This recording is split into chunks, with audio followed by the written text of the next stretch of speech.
Hello friends, welcome to my channel Vihan Krishna vlogs. Friends, ఈరోజైతే మన ఛానల్లో హోమ్ మేడ్ ఘీ ఎలా ప్రిపేర్ చేసుకోవాలో చూద్దామండి. చాలా సింపుల్గా జస్ట్ 5 మినిట్స్లో అయిపోతుంది. ఇంతకు ముందంటే మనకి మజ్జిగ చేసి చిల్లికి చాలా ప్రాసెస్ ఉండేది. బట్ ఇప్పుడైతే అలా కాదు, చాలా సింపుల్గా మనం పాల మీద మీగడతోనే చేసేసుకోవచ్చు. చూస్తున్నారు కదా ఎంత ప్యూర్గా ఉందో. ఇది ఆవు నెయ్యి అండి నేను ఇంట్లో ప్రిపేర్ చేసేది. ఓకే ఫ్రెండ్స్, వీడియోలోకి వెళ్ళే ముందు నాదొక చిన్న రిక్వెస్ట్ అండి. మీరు కనుక నా ఛానల్ని ఫస్ట్ టైం వాచ్ చేస్తుంటే ప్లీజ్ అండి సబ్స్క్రైబ్ చేసుకోండి.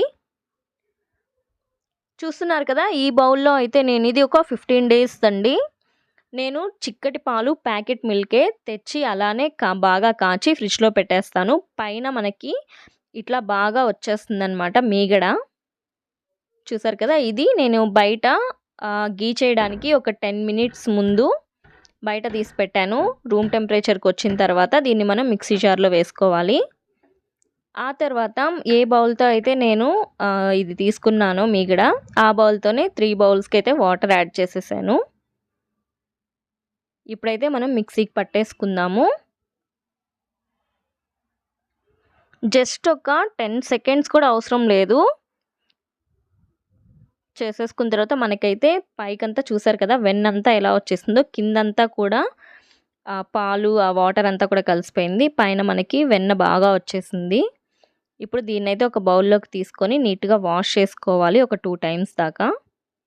నేను ఇంతకుముందు ఊరు నుంచి గేదె నెయ్యి అయితే తెప్పించుకునేదాన్ని. ఇప్పుడైతే దొరకట్లేదు అక్కడ కూడా. అందుకనేసి నేను ఇంట్లోనే ప్యాకెట్ మిల్క్తోనే చేస్తున్నాను విహాన్ కోసమని స్పెషల్గా. ఒకసారి అయితే బయట ప్యాకెట్ది తీసుకొచ్చాను, అస్సలు బాగాలేదు. అది అసలు ఘీ లాగే లేదు, ఫుల్ ఆయిల్ డాల్డా మిక్స్ అయినట్టుంది. అసలు ఘీ స్మెల్ అనేది కూడా లేదు. అందుకని అప్పటి నుంచి నేనే ఇంట్లోనే ప్రిపేర్ చేస్తున్నాను విహాన్ కోసం అనేసి.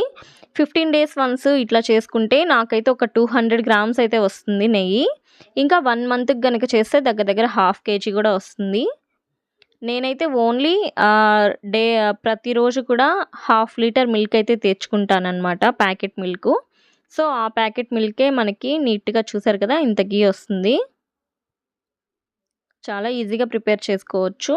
మనం నీట్గా వాటర్తో వాష్ చేసుకున్న తర్వాత ఏ బౌల్లో అయితే మనం ఘీని మెల్ట్ చేస్తామో ఆ బౌల్లో వేసేసుకొని ముందుగా అయితే హై ఫ్లేమ్ మీద పెట్టుకొని ఆ తర్వాత మీడియం ఫ్లేమ్లోకి చేంజ్ చేసుకోవాలి.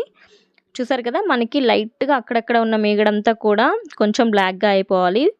ఇంకా కుదిరితే మీరు కొంచెం కరివేపాకు కానీ లేదా తమలపాకు కానీ వేస్తే ఇంకా బాగుంటుంది స్మెల్.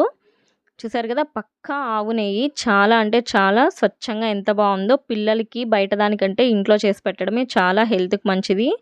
అందుకనేసి నేను విహాన్ కోసం చేస్తున్నాను. చూసారు కదా ఫ్రెండ్స్, చాలా సింపుల్గా ప్రిపేర్ చేసుకోవచ్చు. ఈ వీడియో కనుక మీకు నచ్చితే నా ఛానల్కి లైక్ చేయండి, షేర్ చేయండి, సబ్స్క్రైబ్ చేయడం మాత్రం అస్సలు మర్చిపోవద్దు. Thank you so much friends video watch చేసినందుకు.